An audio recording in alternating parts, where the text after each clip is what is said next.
Having just beat Miles Morales on Ultimate on New Game Plus, I would now upgrade. I would have originally said that this was a 9. It's a good game. Everything you loved from Spider-Man 2018 is here. You've got the entire New York City. You've got the suits, the abilities. Miles is different, which is awesome. He's got different abilities like the bioelectric discharge. I loved that description of it. Um, and he's got camouflage. So this that made this game a lot different than just 2018, but it's got all the other elements that make it fun. That's why I would have originally given it a 9. You know, it's got all the side missions, or the storyline brings up or makes other side missions. Like his uncle has one where you're going around doing sound thingies to get a little bit more story on Jefferson Davis and Aaron Davis and their relationship. Well, now having beaten it on Ultimate and New Game Plus, I would definitely have to upgrade this. It's not perfect as the 2018 Spider-Man because that game is just the story is huge. This game, that's the one thing is the story is short. Yes, I sat down and beat it on the day I got it in 6.5 hours, but I did the bare bones run through where I did nothing but the main campaign and the main mission. When I played through it on Ultimate, I kind of did a very similar thing, but before having done so, I unlocked all the things. My ultimate point is I give it a 9.5 after having beaten it there on this. And the reason for it is the game does up the difficulty, and that's where I believe the majority of the fun is in the replay. So, like Resident Evil 3, on your first playthrough, you come through going, "Whoa, that is a short thing," and they cut a bunch of stuff out from the original. Yes, I get that. Replay through it on the hardest difficulty, Resident Evil 3, and yeah, those zombies are a lot harder. And then that final boss battle is definitely way harder. And that's where you truly do get a boss battle in Resident Evil 3. Anyway, getting back to Miles Morales. Um, so spoiler free, I could easily just say, storyline wise, this is just Miles Morales coming of age to Spider-Man. It's his full-fledged, basically, into the Spider-Verse. If you've seen it, which I'm sure everyone has, that really did help cement this popularity of Miles Morales. I mean, it's an awesome movie, right? I love it. I love all the Spider-Man.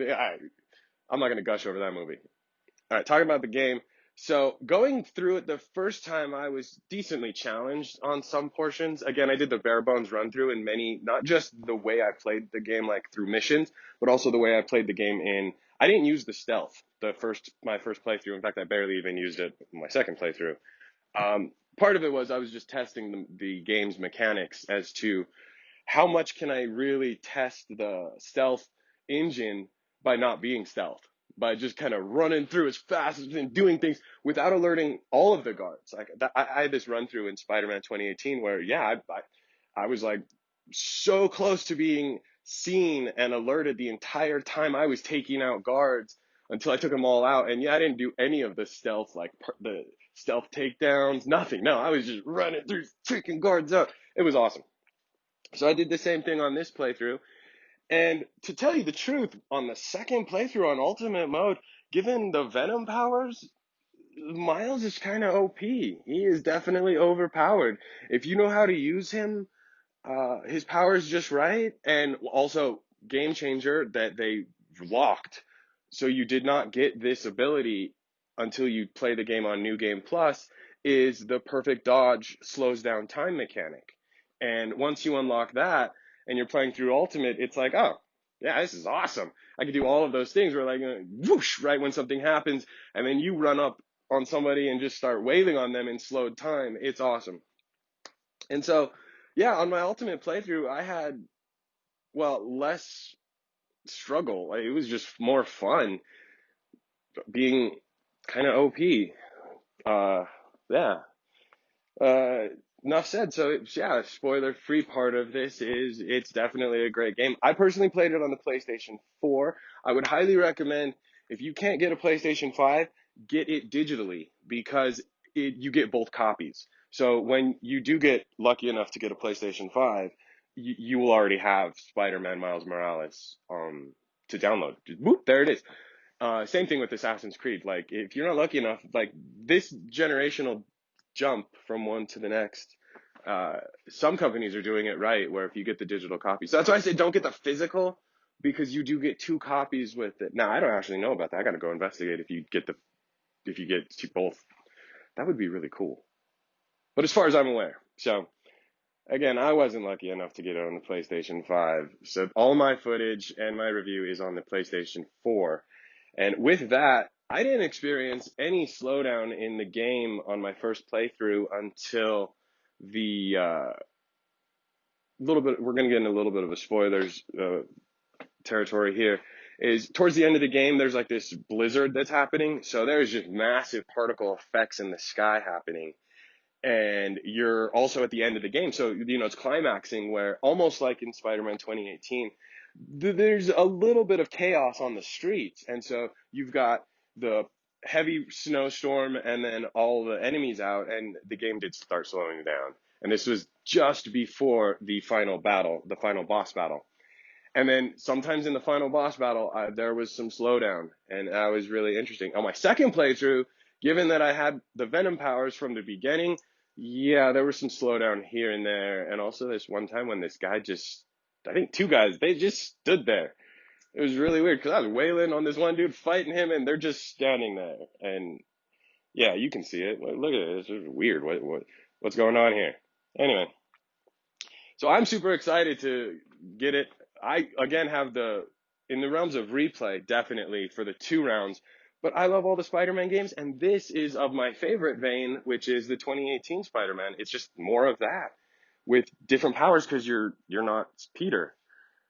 So, oh my God, speaking of Peter, what? That's the only question. That's the only thing. And I'm not saying it's negative. It's just jarring. It's as jarring as when an actor doesn't play the same person, or when a different actor plays the person in two different movies, like Batman Begins and The Dark Knight. Like that whole, wait, oh, is she supposed to be? Oh, well, this one was just like when he took off his mask, it was like, what the?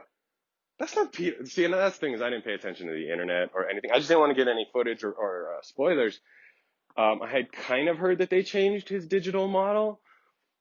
I was just like, whatever. Until I play the game, I'm not going to trust anything. But yeah, when he took off his mask and it's a different looking Peter, it's like, what did the digital avatar that you guys invented go on strike or something? Did he was he difficult on set?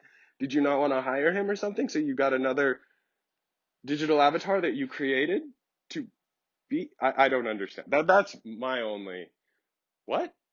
Anyway, now in the rounds of spoilers. Okay, so obviously if you've seen Into the Spider-Verse, spoilers. Miles Morales is Spider-Man. No, I'm just kidding. That was on the cover. Duh. No, but his uncle Aaron Davis is the Prowler. Ooh, big reveal. It was done really well in Into the Spider-Verse. And this game handled it well. Also, I liked when his mom found out about him. They handled that very, very well, rather than the cliche, like, I'm going to be so worried about you. No, his mom was like, you remind me of your father every day. And that makes me proud. I was like, that was done really well, and honors Jefferson Davis in a very well way. Okay, now we're going to get to the Tinkerer. All right, one word. Now, when I hear that, I think of a little 2-year-old whom, wait, I don't know. How old are kids when you potty train them? All right, I'm thinking of a little kid who you're trying to potty train, but he's still just, tinkering. And rather than, you come up with a little funny nickname for the little guy, and that would be the Tinkerer. That's what I would think, but anyway. So I thought the storyline of Finn and all of that was done amazing. Storyline wise, I do absolutely give this an A. Insomniac again is firing on all cylinders, and it's awesome. It's really enjoyable to play a game that you enjoy the gameplay, but then you also enjoy the cutscenes. When you're not playing, you're still enjoying. You're like, oh, cool. With that in mind, okay, getting to the sound. yeah, whatever. Like the opening song is cool, and the first few minutes of web slinging to the new beats of Miles, like it's cool and all, but just like in the other game, that's all it is. There's no other music. And personally, when I'm web slinging, I don't care if I'm Miles or Peter, I don't want music because I'm Spider-Man. I'm web slinging through the city and the ambient noise is my music. I like hearing the pedestrians talking, streetcars. You really want to hear sirens. I mean, that's the whole part about being Spider-Man. I hear sirens. I gotta go. I gotta go save somebody.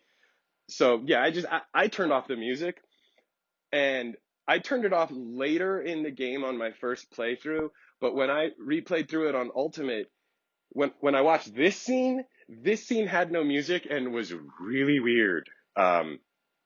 Yeah, because when you play it the first time, it's got like a nice classic Christmas song or something, and apparently when you turn the music off in the in-game, you also turn it off in the cutscenes, so it made that scene really weird. And having known that there was music originally playing, I was like, huh, that's weird. Anyway, so I personally, in the end, give Miles Morales a totally 9.5. It's not absolutely perfect, and that's just because the story is short. But again, there's tons of replayability, and the gameplay itself holds you way more than just the 6 hours that the storyline consumes. There's way more to it. And even then, as a Spidey fan, I find myself wanting to just go through the city and find all the differences between this New York and the 2018 New York. For instance, Mix Cafe has a statue of Stan Lee. I was like, hey, that's really cool. And that was the last time we saw him in the game. Uh, so, yeah, in the end, game on and game well.